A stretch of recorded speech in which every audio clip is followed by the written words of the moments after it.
from the heart of Delta State. You are tuned in to Srtv Asaba.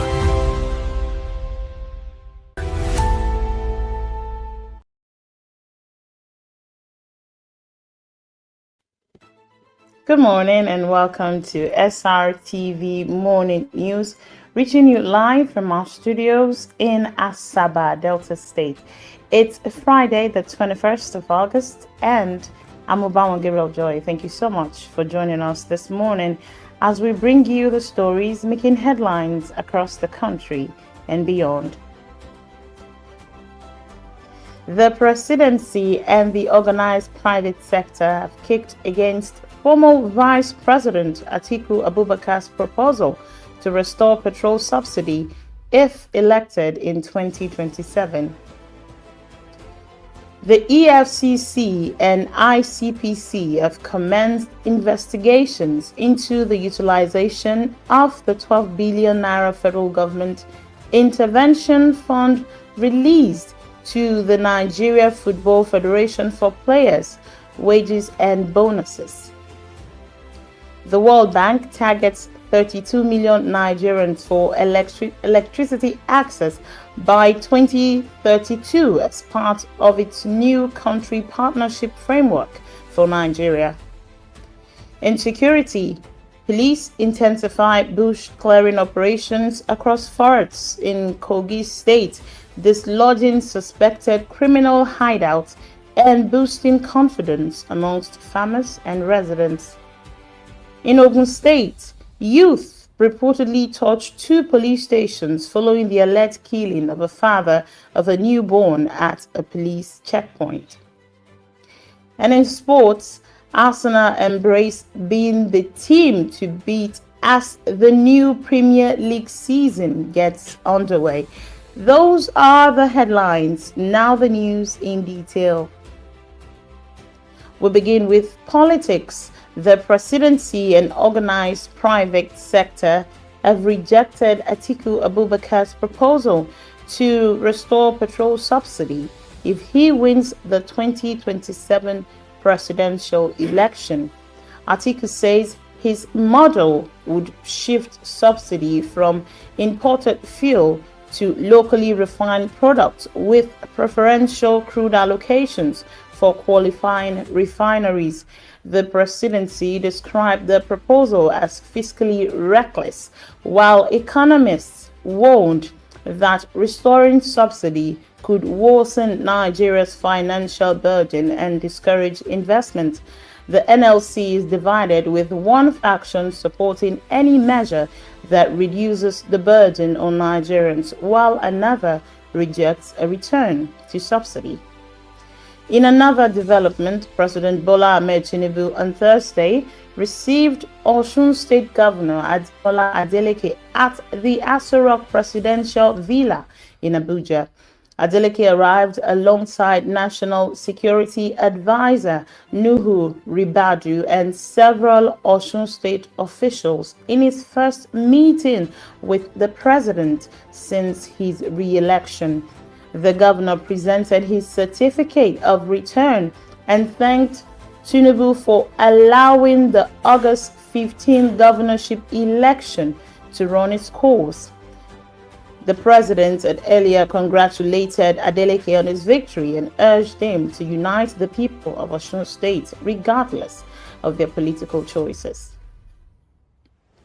Meanwhile, after meeting with the president, the Osun State Governor, Ademola Adeleke, has also visited the Minister of the Federal Capital Territory, Nyesom Wike, in Abuja.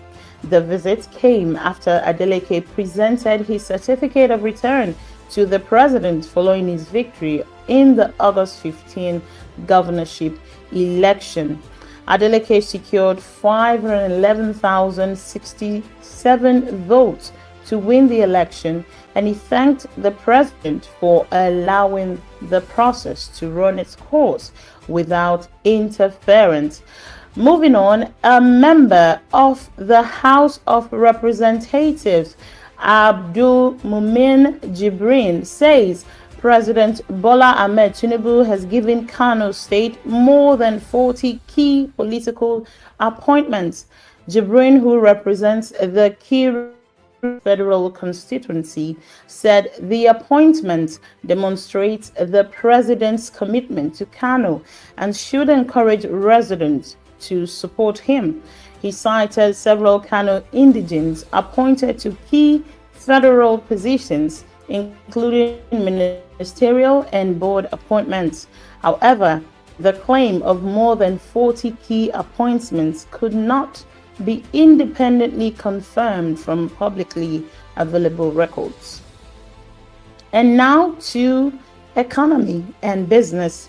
The World Bank says it is targeting electricity access for 32 million Nigerians by 2032 under its new country framework for Nigeria. The framework also targets broadband access for 58 million more people and support for 9.5 million farmers through improved production, value addition, and market access. The bank plans to mobilize $4.1 billion in private capital for infrastructure and agribusiness with a focus on renewable energy, digital infrastructure, and access to finance. The World Bank says the new framework is aimed at improving living standards across Nigeria. Still on the economy, the Nigerian National Petroleum Company Limited has warned that Nigeria risks falling behind in the emerging energy economy due to a widening shortage of technical skills. NNPC's chief human resources officer Nuhu said artificial intelligence, automation, and global energy transition are creating new demands that the country's workforce must quickly adapt to. He identified brain drain, an aging workforce, and the disconnect between academic training and industry needs as major challenges facing the sector. Nuhu called for urgent reskilling and stronger collaborations between government, industry, training institutions, and universities to prepare Nigeria for the future of the energy industry. Still on business, Guaranteed Holding Company has secured an extension from the Nigerian Exchange Limited to publish its half-year audited financial statement. The company said its board had approved the results on July 28th, and regulatory clearance was required before publication. The NGX has now granted GTCO an extension until September 30, 2026 to release the audited figures. GTCO assured shareholders that if regulatory approval is received earlier, the results will be published for the new deadline. And finally, on the economy and business, Delta State Governor Sharif Oborowori has disclosed that his monthly salary is 503,000 naira, while permanent secretaries in the state earn 900,000 naira. He made the disclosure during the inauguration of the 12 four-bedroom terrace duplexes and presentation of official vehicles to newly appointed permanent secretaries in Asaba. The governor said his administration had prioritized workers' welfare through vehicle and housing loan schemes, training programs, farm inputs for civil servants. Oborowori also announced that Delta State will be paying a 13th month salary to civil servants from December 2026, with a bill being prepared to give the policy legal backing. And now we move to security. The Kogi State Police Command says it has intensified bush clearance operations across forest locations linking Kababunu, Obajana, and Lokoja. The operation involved the police, military, vigilante groups, and other security personnel who cleared abandoned settlements and suspected criminal hideouts. Security teams also cleared Amos Camp, an abandoned hideout in difficult terrain with signs suggesting that suspected criminals had fled ahead of the operation. The police said the exercise has boosted the confidence of farmers and residents, while patrols and intelligence gathering will continue across other identified areas. Some youth in Ifonyi Tedo, Ikpokia local government area of Ogun State, reportedly set fire to 2 police stations following the alleged killing of a father of a newborn at a police checkpoint. The victim, identified as Owolabi Oniyiku, was allegedly shot by policemen while returning from the community's Oro festival. The Ikpokia Local Government Youth Forum has called for an immediate and transparent investigation, alleging that the shooting occurred at an unauthorized checkpoint. The group also demanded the removal of illegal checkpoints in the area and urged the police authorities to ensure justice for the deceased and restore public confidence. Still on security, the Department of State Services has arrested a man identified as Maye for allegedly impersonating a DSS officer and extorting motorists and commuters in Abuja. Maye was arrested at his hideout around Nitel Junction, Wuse, while allegedly wearing a DSS tactical uniform and carrying a fake pistol. The suspect reportedly told investigators that the uniform and other items belonged to his late brother, who he claimed was a DSS operative. He remains in DSS custody as investigators probe how he obtained the uniform and whether he had been involved in similar acts of impersonation and extortion. Meanwhile, the National Drug Law Enforcement Agency has opposed the bail of 10 defendants arrested over an alleged clandestine meth laboratory in Ogun State.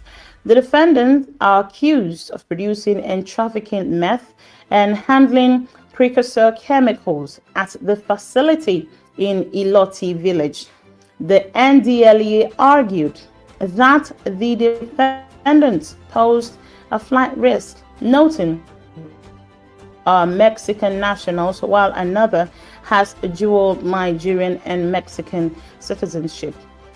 Justice Akintayo Aluko has adjourned ruling on bail application until September the 2nd, 2026.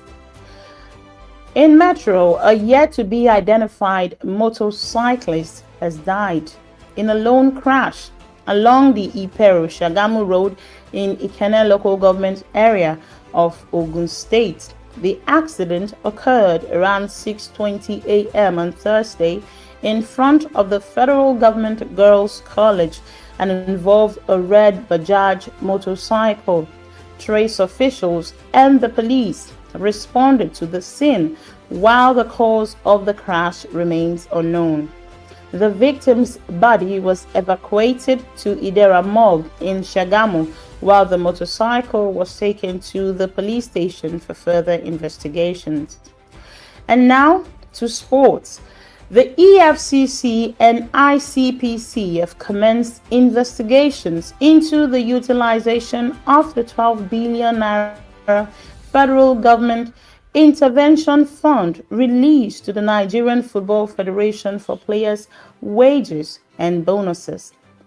The NFF confirmed that some officials had been invited by the anti-corruption agency and that documents relating to the fund are currently with the investigators.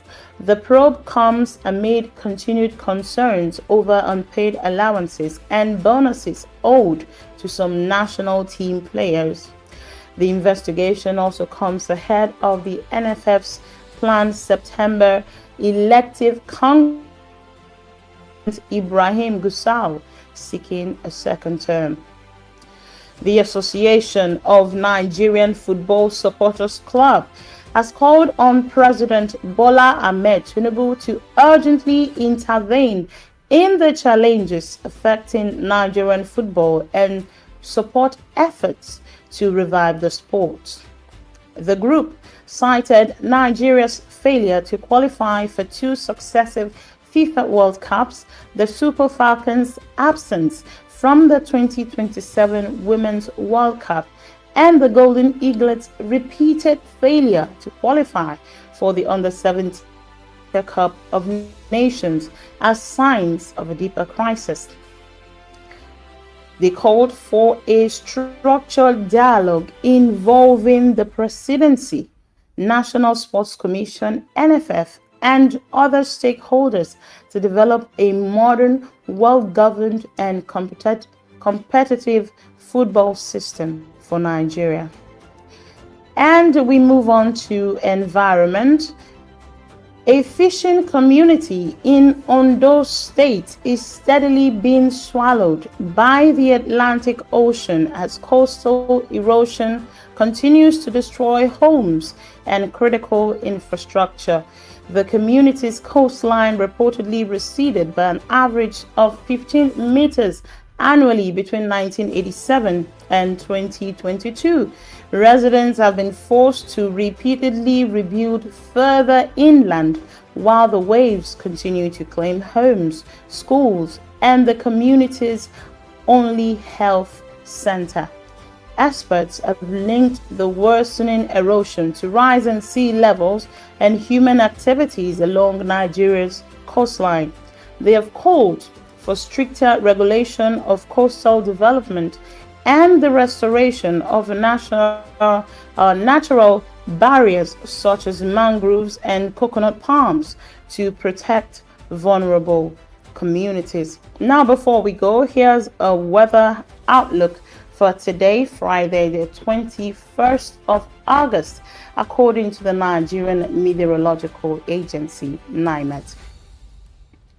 For the northern states, early morning thunderstorms and moderate rain are expected in parts of Taraba, Kaduna, and Kebbi. More thunderstorms and moderate rainfall are likely across Taraba, Adamawa, and parts of the northwest later in the day.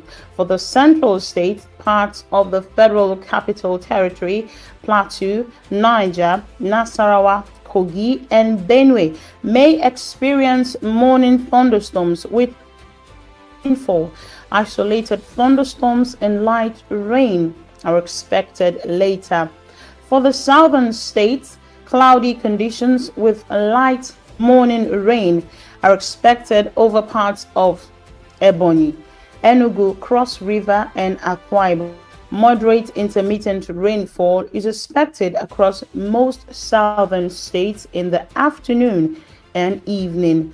It is advisory because strong winds may precede thunderstorms, so residents in flood-prone areas should remain alert and avoid flooded roads. Motorists should be careful while driving through slippery roads, and please disconnect electrical appliances during thunderstorms where necessary.